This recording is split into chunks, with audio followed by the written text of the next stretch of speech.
మదురైలో మీనాక్షమ్మ దర్శనానికి వెళ్ళాలనుకుంటే మనము ట్రైన్లో అయినా వెళ్ళొచ్చు, లేదంటే ఫ్లైట్లో అయినా వెళ్ళొచ్చు. మదురైలో ఎయిర్పోర్ట్ ఉంది. ఇక్కడ నేను చూపిస్తుంది మదురైలో రైల్వే స్టేషను. రైల్వే స్టేషన్లో నుండి మనకి బయటికి వచ్చిన తర్వాత ఇక్కడ ఒక బస్ స్టాండ్ ఉంది. ఆ బస్సెస్ ఎక్కడికి వెళ్తాయో నాకు ఐడియా లేదు. అంటే లోకల్ బస్సెసా, వేరే ఊర్లోకి వెళ్తాయా? బయటికి వచ్చిన తర్వాత చాలా ఆటోస్ ఉంటాయి.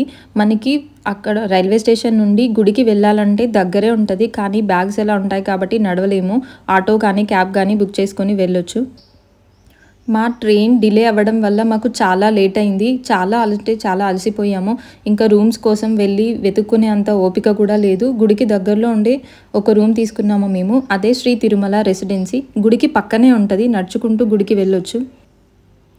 గుడికి దగ్గరలో అంటే ఏ రూమ్స్ అయినా నాన్ ఏసీ మినిమం 800 ఉంది. ఏసీ అయితే 1800 నుండి స్టార్ట్ అవుతుంది. మళ్ళీ ప్రతి రూమ్లో ఓన్లీ 2 మెంబర్స్నే అలో చేస్తారు. ఇది కొంచెం వేడి ప్రదేశం కాబట్టి ఏసీ రూమ్ తీసుకోవడము బెస్ట్. నవరాత్రి టైంలో ఇంకా వీకెండ్స్ ఎక్కువగా అందరూ వచ్చే టైంలో అయితే మనకి ఆన్లైన్లో రూమ్ బుక్ చేసుకోవాలి. కానీ నార్మల్ డేస్లో వెళ్తే రూమ్ ఆఫ్లైన్లో తీసుకోవచ్చు. మనకి రూమ్ కావాలంటే మనతో పాటు ఒక ఐడి ప్రూఫ్ అయితే కంపల్సరీ తీసుకెళ్ళాలి. వాళ్ళు అక్కడ ఐడి ప్రూఫ్ని జిరాక్స్ తీసుకొని ఒక కాపీ అయితే వాళ్ళ దగ్గర పెట్టుకుని అప్పుడే మనకి రూమ్ ఇస్తున్నారు. దేవస్థానం వాళ్ళ రూమ్స్ ఉన్నాయో లేదో నాకైతే ఐడియా లేదు. ఒకవేళ రూమ్స్ ఉన్నా అవి మళ్ళీ నీట్గా ఉందో లేదో తెలియదు. అంటే ఎప్పుడో చాలా రోజుల కింద కట్టుంటారు కదా, మెయింటెనెన్స్ ఎలా ఉందో తెలియదు. మేము రూమ్స్ ఉన్నాయో లేదో దేవస్థానంవి చెక్ చేయలేదు. డైరెక్ట్ బయటనే రూమ్ తీసుకున్నాము, ప్రైవేట్ వాళ్ళవి. ఇలా పెద్ద టెంపుల్స్ ఎక్కడికి వెళ్ళినా సరే మనకి రూమ్కి మాత్రం రెంట్ ఎక్కువగానే ఉంటుంది. సో రూమ్కి మళ్ళీ 2 మెంబర్స్నే అలౌడ్ అని చెప్తారు. ఇంకా ఒక పర్సన్ ఎక్స్ట్రా ఉన్నా సరే మళ్ళీ ఆ పర్సన్కి ఎక్స్ట్రా పేమెంట్ తీసుకుంటారు. అప్పుడే వాళ్ళని మనతో రూమ్లో అలౌ చేస్తారు. లేదంటే ఇంకొక రూమ్ తీసుకోవాలని చెప్తారు. మేము చూసిన అన్ని రూమ్స్ ఇలానే చిన్నగా ఉన్నాయి. ఒక 2 మెంబర్స్ మాత్రమే ఉండేలాగా. కానీ ఈ రూమ్లో మనకి హాట్ వాటర్ ఫెసిలిటీ ఉంది, టీవీ ఉంది, ఏసీ ఉంది. గుడికి దగ్గరలో మనకి చాలా హోటల్స్ ఇలా ఉన్నాయి. సో మీరు డైరెక్ట్ వెళ్ళిన తర్వాత మీకు ఏ రూమ్ బెస్ట్ అనిపిస్తే అది తీసుకోవచ్చు నార్మల్ డేస్లో వెళ్తే. ఇది మేము తీసుకున్న ఆ రూమ్ ముందు నిలుచొని చూస్తే బాల్కనీలో నుండి అమ్మవారి టెంపుల్ వ్యూ కనిపిస్తుంది. 4 గోపురాలు ఇవన్నీ మనకి కనిపిస్తున్నాయి. ఈ వ్యూ అది నేను అక్కడ నుండే తీశాను. టెంపుల్ టైమింగ్స్ మార్నింగ్ 5 నుండి ఆఫ్టర్నూన్ 12:30 వరకు. మళ్ళీ ఆఫ్టర్నూన్ టైంలో టెంపుల్ క్లోజ్ చేస్తారు. ఈవినింగ్ 4 నుండి నైట్ 9:30 వరకు టెంపుల్ ఓపెన్ ఉంటుంది. వీకెండ్స్లో అయితే రష్ ఎక్కువగా ఉంటుంది. నార్మల్ దర్శనానికి అంటే ఫ్రీ దర్శనానికి వెళ్తే మినిమం 3 to 4 అవర్స్ టైం పట్టొచ్చు. స్పెషల్ దర్శనానికి వెళ్తే ఒక 1.5 అవర్ 2 అవర్స్ లోపల దర్శనం కంప్లీట్ అవుతుంది. ఈ గుడికి 4 గోపురాలు ఉన్నాయి. అదే west tower, east tower, north, south tower 4 సైడ్స్లో 4 ఉన్నాయి గోపురాలు. మనం ఏ గోపురంలో నుండైనా లోపలికి వెళ్ళొచ్చు. ఈ 4 గోపురాల దగ్గర కూడా ప్రతి ఎంట్రన్స్ దగ్గర మనకి చెప్పులు పెట్టుకోవడానికి, మొబైల్ పెట్టడానికి అయితే రూమ్ ఉంది. 5 రూపీస్ అనుకుంటా మొబైల్ పెట్టడానికి. గుడి లోపలికి మొబైల్ అయితే అస్సలు అలో చెయ్యరు. మనము ఎంట్రన్స్ లోపల వెళ్ళే దగ్గరే మనల్ని చెక్ చేస్తారు. మనతో పాటు బ్యాగ్స్ తీసుకెళ్తే వాటిని చెక్ చేస్తారు. తర్వాతే మనల్ని లోపలికి అలో చేస్తారు. ఇక్కడ నేను చూపిస్తున్నది వెస్ట్ టవర్. ఇక్కడ రాసింది కదా వే టు దర్శనం అని. అటు సైడ్ ఆ డైరెక్షన్ వేసున్న సైడ్ వెళ్తే మనకి ఎంట్రన్స్ ఉంటుంది. ఈ రూట్లోనే ఇలా వెళ్ళాలి. ఇలా కొంచెం స్ట్రైట్గా నడుచుకుంటూ వెళ్ళిన తర్వాత అక్కడ మనకి గేట్ లాగా ఉంటుంది. అంటే లోపలికి వెళ్ళడానికి దారి ఉంటుంది. ఆ పక్కనే చెప్పుల స్టాండ్ ఉంది. మొబైల్ పెట్టుకోవడానికి రూమ్ కూడా ఉంది. మొబైల్ వాళ్ళకి ఇచ్చేసి మళ్ళీ దర్శనం అయిపోయాక వచ్చి బయటకు వచ్చి తీసుకోవచ్చు. ఫ్రీ దర్శనం లైన్లో లోపలికి వెళ్ళిన తర్వాత లోపల మనం ఇంకా కొన్ని లైన్స్ అయితే తిరగాల్సి వస్తుంది. అండ్ ఎక్కువ జనాలు ఉంటే కూడా దర్శనానికి టైం పడుతుంది. స్పెషల్ దర్శనం అయితే లోపలే టికెట్ తీసుకొని వెళ్ళాలి. అది 1.5 అవర్ 2 అవర్స్ లోపల కంప్లీట్ అవుతుంది వీకెండ్లో అయినా. మనం గుడి లోపలికి వెళ్ళిన తర్వాత అమ్మవారి దర్శనం తర్వాత బయటికి వచ్చాక అమ్మవారి గుడికి ఆనుకునే సైడ్కి అంటే ఒక సైడు మనకి ఇచ్ఛాశక్తి అమ్మవారు కనిపిస్తారు. బ్యాక్ సైడ్లో క్రియాశక్తి అమ్మవారు ఉంటారు. ఇంకొక సైడ్కి జ్ఞానశక్తి అమ్మవారు ఉంటారు. 3 అమ్మవార్లు మనకి గుడి చుట్టూ ఉంటారు. మీనాక్షి అమ్మ గుడి చుట్టూ. ఆ పక్కనే చండికేశ్వరి అమ్మవారు కూడా ఉంటారు. మీనాక్షి అమ్మ తర్వాత దర్శనం తర్వాత బయటికి వచ్చాక అమ్మవారి గుడిలోనే వెనక సైడు ఒక సైడు వినాయకుడు కనిపిస్తారు మనకి. ఇంకొక సైడు వల్లి దేవసేన సమేత శ్రీ సుబ్రహ్మణ్యేశ్వర స్వామివారు ఉంటారు. అమ్మవారి గుడిలో నుండి సైడ్కి అక్కడ రాసుంటుంది సుందరేశ్వర స్వామివారి సన్నిధికి దారి అని మనకి ఆరో మార్క్ పెట్టి క్లియర్గా కనిపిస్తుంది. అలా కొంచెం నడుచుకుంటూ వెళ్ళిన తర్వాత మనకి వినాయకుడు కనిపిస్తారు. ఎంట్రన్స్లోనే పెద్ద వినాయకుడి విగ్రహం పెట్టుంటుంది. ఇప్పుడు శివయ్య దర్శనం చేసుకోవడానికంటే ముందు మనకి నంది కనిపిస్తుంది అక్కడ. ఆ పక్కనే నంది కంటే ముందు మనకి డ్యాన్స్ చేస్తున్న పొజిషన్లో ఉండే నటరాజస్వామి విగ్రహం అయితే ఉంటుంది. ఆ తర్వాతే మనం శివయ్య దర్శనానికి వెళ్తాము. శివయ్య దర్శనం తర్వాత మనం బయటికి వచ్చాక సైడ్కి చాలా విగ్రహాలు ఉంటాయి. అక్కడ ఒక 63 విగ్రహాలు ఉంటాయి. వాళ్ళని ఏమంటారో నాకు నేమ్స్ తెలియదు. చిన్న చిన్న విగ్రహాలు 63 ఉంటాయి. ఈ 63 విగ్రహాలకి పక్కనే సరస్వతి అమ్మవారైతే ఉంటారు. సరస్వతి అమ్మవారికి ఆపోజిట్లో అంటే మన శివయ్య గుడికి ఆనుకొని దక్షిణామూర్తి స్వామివారి విగ్రహం ఉంటుంది. గుడికి బ్యాక్ సైడ్లో శివయ్యకి వెనకాల లింగం ఆకారంలో ఉండి దాని లోపల స్వామివారు ఉంటారు. మన శివాలయం వెనకాలే బ్యాక్ సైడ్లో ఒక సైడ్ వినాయకుడు ఉంటారు. ఇంకొక సైడు శ్రీ పిచ్చాండవర్ స్వామివారు ఉంటారు.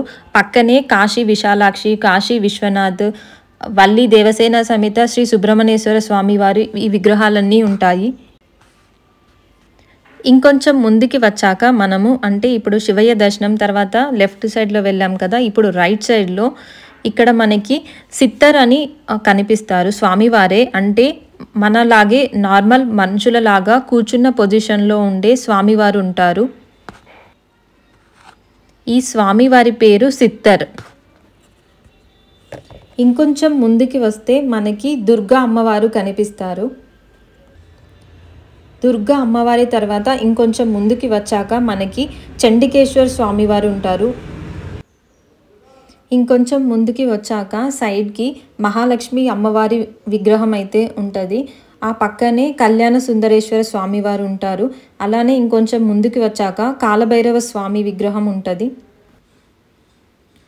గుడిలో నుండి బయటికి వచ్చాక ముందు చాలా విగ్రహాలు ఉంటాయి. ఇంకా కాళీ అమ్మవారు ఉంటారు, చంద్రుడు వైఫ్స్ ఉంటారు, ఇంకా చాలా శివలింగాలు కూడా ఉంటాయి. ఒక రోలో మొత్తం అవే ఉంటాయి. గుడి లోపల పిల్లర్స్కి కూడా కొన్ని అమ్మవార్లు, ఆంజనేయ స్వామి విగ్రహము అలా ఉంటాయి. ఇప్పుడు శివాలయం లోపల ఏ దేవతా శక్తులు ఉన్నాయో అవన్నీ చూసాం కదా. మళ్ళీ కొంచెం ముందుకు వచ్చి బయటికి అక్కడ రాసి ఉంటుంది ఎగ్జిట్ అని. అలానే 1000 పిల్లర్ టెంపుల్ అని కూడా ఆరో మార్క్ పెట్టి ఉంటుంది. మనం లెఫ్ట్ సైడ్లో కొంచెం వెళ్తే అక్కడ మనకి డ్రింకింగ్ వాటర్ అది ఉంటుంది. కొంచెం పక్కకి నడుచుకుంటూ వెళ్ళిన తర్వాత 1000 పిల్లర్స్తో కట్టి ఉంటుంది, అది చూడొచ్చు. గుడి లోపల 2-3 ప్లేసెస్లో ప్రసాదం కౌంటర్స్ అయితే ఉన్నాయి. ఎక్కడైనా సేమ్ ప్రసాదం, సేమ్ రేట్స్, అక్కడ ఎక్కడైనా తీసుకోవచ్చు.